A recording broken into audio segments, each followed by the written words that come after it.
So, tomatoes are almost in season, and I just couldn't wait. I found some nice tomatoes at the health food store near my house, and I love gazpacho on a day when it's like 92 degrees out. But my husband just hates it, so he's getting his cooked tomato soup. So, I got 4 tomatoes.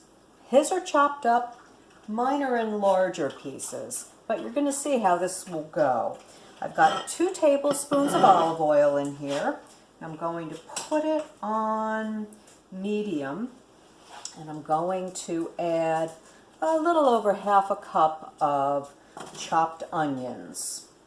I'm going to let that cook for a minute, and while that's cooking, I'm going to get started on the gazpacho.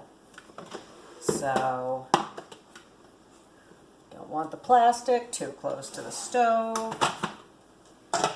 I'm going to start, I'll do the same thing. I'll start with the onion. So I've got the same amount, maybe a little bit less onion. I've got just under half a cup of onion for this. And actually I can toss just about everything in. Here's my 2 tomatoes in chunks.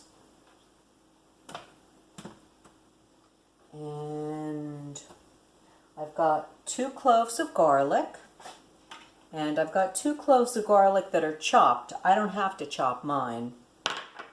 And I'm going to not put the pepper in just yet. Let me pulse this and make a little room. You'll have to endure for 1 minute.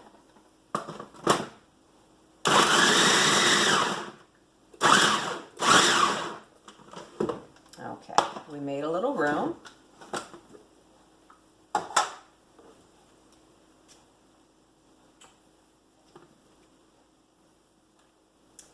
And pulse it again. Ooh, maybe not pulse it that hard. It's looking good. I like to add a little bit of protein to my tomatoes gazpacho, and I use, this is Great Northern beans, and they're obviously organic. I'm going to use about half a can. And I'm also going to pour in a good olive oil. Onions are starting to cook.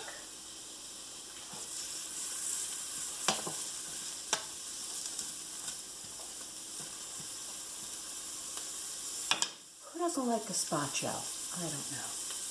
So I'm going to use about 2 tablespoons of a good olive oil. Turn that down a little.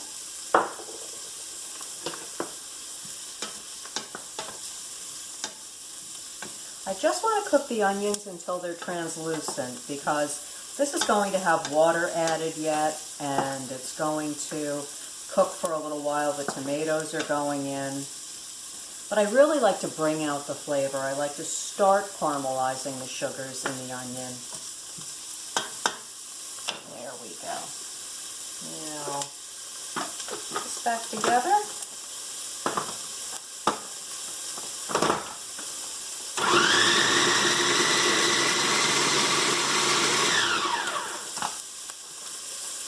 Almost done. Looking good. And now I'm going to turn my attention over to this.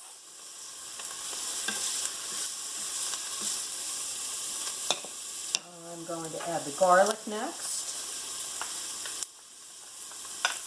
2 cloves of rough chopped garlic, because this is going to get pureed also, so I'm not worried about the big chunks. And now the 2 cups of tomato.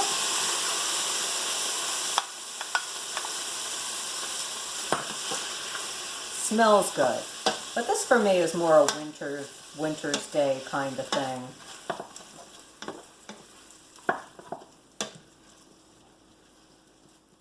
And now this is going to get, I'm going to start off with a cup of water. Let's see where that brings it. Is that going to be enough? It might just do it once the tomatoes cook down. And my surprise ingredient is a chopped potato. This is going to thicken the soup. So this is going to cook a little while. This is going to blend a little bit more. I'm going to add, I'm going to add my spices, my herbs rather. I went out to the garden and I ripped up some oregano and some basil. Mmm. I was going to take the phone out with me to record the garden, but I thought, all right, you're really going too far. So I stopped myself. But there's nothing like having a garden. Even if you've got a little window box and you've got some herbs growing, picking your own herbs is just such a wonderful experience. It really connects you to your food. So I'm going to finish cooking all of this, and these herbs are going to go in at the end, and I'll be back. I had a couple last minute additions to my beautiful gazpacho. Beautiful gazpacho.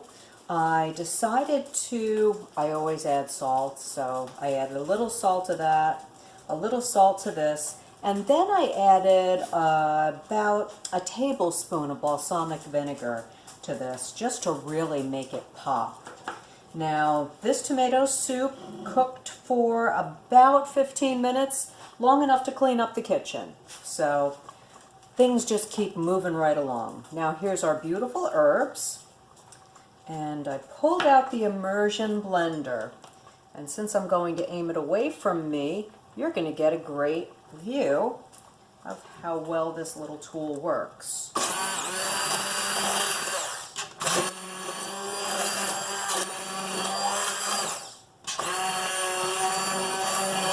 Usually when I use this, I do it in the kitchen sink just to be sure I'm not going to get splattered, particularly if I'm doing it with something hot. But this is really, some people call it a stick blender, but this is really a great tool for quickly pureeing a soup.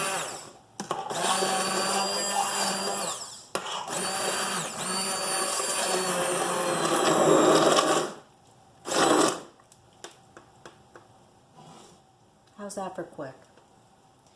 Now let's see what we think of this.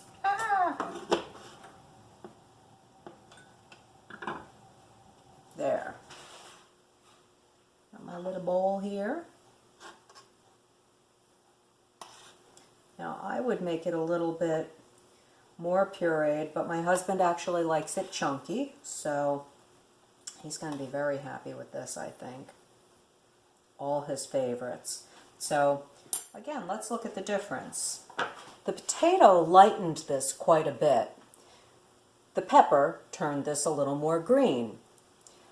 Funny fact, or fun fact, cooked tomato is higher in available lycopene. Raw tomato is higher in vitamin C. The cooking process tends to diminish the vitamin C. So depending on what you're looking for and depending on your taste, you might want to go either way with this. So let's see what we think of this.